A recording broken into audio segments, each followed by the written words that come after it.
හැමෝටම වෙලාවක් යන ජීවිතේ අපිට හිතෙනවා මම කවුද කියලා. මට පොඩි කාලේ ඉඳලා තිබ්බ දෙයක් තමයි මට මගේ නමත් එක්ක මාව නිකන් මැච් වෙන්න වගේ කෙනෙක්.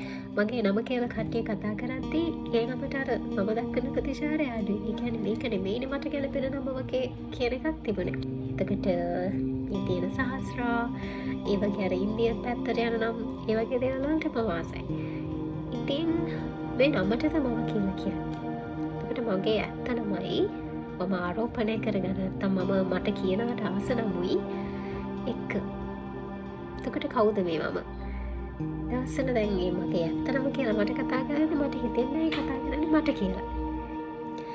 ඒ වගේම තමයි තවත් අයට මේ ප්‍රශ්නේ වෙන විදිහකට එන්න පුළුවන්.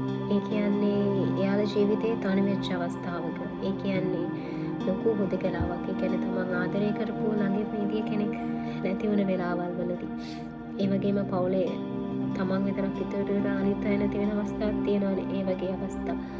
නැත්තම් ඔයාලා වෙන රටකට ගිහිල්ලා ඒ තැන්වලදී තනි වෙච්ච අවස්ථා. ඒ අවස්ථාවලදී දැනෙනවා මේ මෙයා කියන්නේ කවුද කියලා.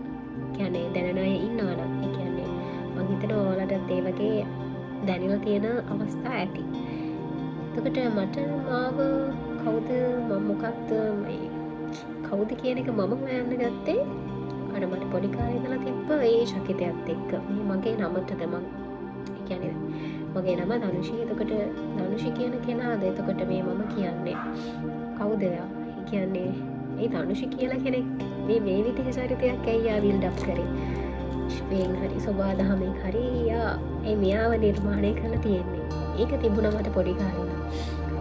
එතකොට මම මාව හොයන්න ගත්තා. මම පටන් ගත්ත මෙතනින්. මුලින්ම මං වෙනුවෙන් කාලය වෙන් කරන්න පටන් ගත්තා.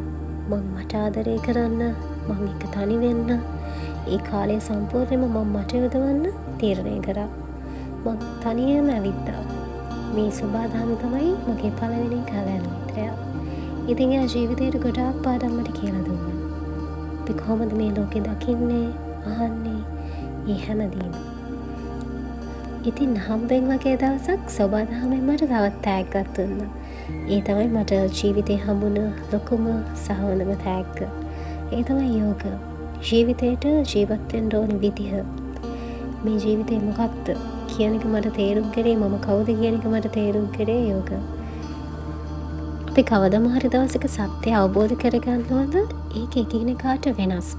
ඒ කියන්නේ අපි මේ ලෝකෙට එන්නේ ඒ නිර්වාණය අත්දකින්නම තමයි.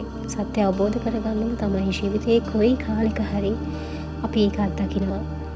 ඒක මොන කාලෙද කියන්න බෑ, මොන විදිහටද කියන්න බෑ. ජීවිතේ එක එක අය එක එක විදිහට මේ සත්‍ය අවබෝධ කරගන්නවා. ජීවිතයේ යථාර්ථය අවබෝධ කරගන්නවා. ඉතින් ඒක එක එක අය එක එක විදිහට අත්දකිනවා. මම යථාර්ථය අත්දකින විදිහට නෙමෙයි තව කෙනෙක් මේ සත්‍ය අවබෝධ කරගන්නේ. ඉතින් ඒක එකිනෙකාට වෙනස්. එයා ජීවිතයේ ලබන අත්දැකීම්, එයාගේ මතක, ඒ දේවල් එක තමයි එයා මේ පියවරට එන්නේ. ඉතින් මම කවුද කියලා මම අඳුනගත්තේ යෝග වලින්. ඉතින් යෝග කියන එක ඇත්තටම දැන් ගොඩක් මිනිස්සු දකින්නේ යෝග කියලා කියන්නේ අපි ලස්සන වෙන්න, අපේ බර අඩු කරගන්න, ෂේප් වෙන්න කරන ව්‍යායාමයක් විදිහට විතරයි. ඉතින් මට ඒක දකින්නේ මම කවුද කියලා හොයාගන්න, මම මගේ අභ්‍යන්තරයට රිංගන්න හම්බෙච්ච හොඳම තෑග්ග තමයි ඒක විදිහට.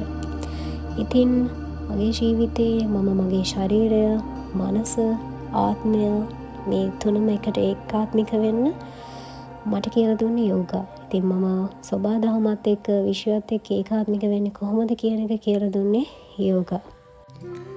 ඉතින් අන්තිමට මම හොයාගත්තා මං කවුද කියන එක, මං ආවේ ඇයි කියන එක, මං කරන්න ඕනේ රාජකාරිය මොකක්ද කියන එක මං තේරුම් ගත්තා. ඉතින් ඒකත් එක්ක මං තුළ මාත් එක්ක තනි වෙන්න, ඕනම මොහොතක හුදකලා වෙන්න ශක්තිය මට ලැබුණා. අපි මේ ජීවත් වෙන මායාව, මේ විහිළුව දැනගත්තට පස්සේ අපිව ජීවත් කරන එකම සාධකය වෙන්නේ ආදරය, මෛත්‍රිය, කරුණාව, ඒ දේවල්. I rise, I rise, I rise. Rise into all that I can be.